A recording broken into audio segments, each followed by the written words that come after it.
Remue ménage.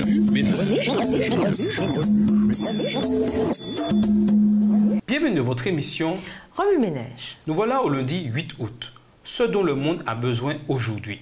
Lisons Deutéronome 15, les versets 7 et 8. Deutéronome 15, les versets 7 et 8. S'il y a chez toi quelque indigent d'entre tes frères dans l'une de tes portes, au pays que l'Éternel ton Dieu te donne, tu n'endurciras point ton cœur et tu ne fermeras point ta main devant ton frère indigent. Mais tu lui ouvriras ta main et tu lui prêteras de quoi pourvoir à ses besoins. Il y a 19 siècles, le monde désirait ardemment la révélation du Christ. Il en est encore ainsi aujourd'hui. Il nous faut une réforme totale. Seule la grâce du Sauveur peut accomplir cette œuvre de restauration qui s'impose au triple point de vue physique, mental et spirituel. La méthode du Christ pour sauver les âmes est la seule qui réussisse.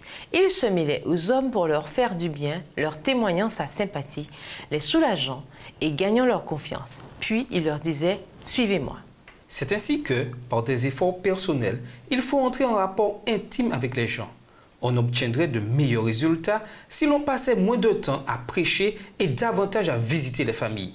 Il faut secourir les pauvres, soigner les malades, réconforter ceux qui sont dans la peine, instruire les ignorants et conseiller ceux qui manquent d'expérience.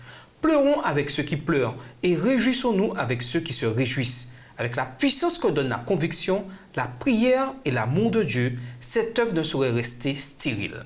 Partout se trouvent des gens auxquels la parole de Dieu n'a jamais été présentée et qui n'assistent à aucun service religieux. Pour que l'évangile leur parvienne, il faut aller les trouver chez eux. Or, le soulagement de leur souffrance offre souvent un moyen pour les aborder.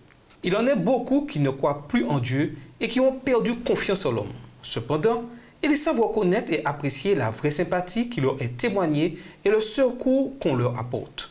Ils ont le cœur touché lorsqu'ils voient une personne soigner les malades, secourir les pauvres, habiller ceux qui sont démunis de vêtements, consoler les affligés, diriger avec douceur les regards de chacun vers celui dont elle est la messagère d'amour, et cela d'une manière tout à fait désintéressée. Leur gratitude s'éveille, leur foi s'allume, ils comprennent que Dieu prend soin d'eux et sont prêts à écouter sa parole.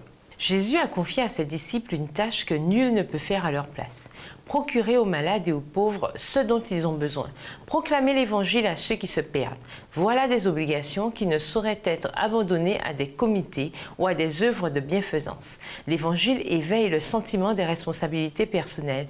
Ils exigent des efforts individuels et le sacrifice de soi-même.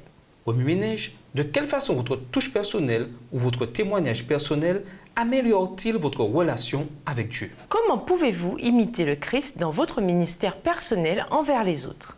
Au revoir. Et à demain si Dieu veut. Remue ménage.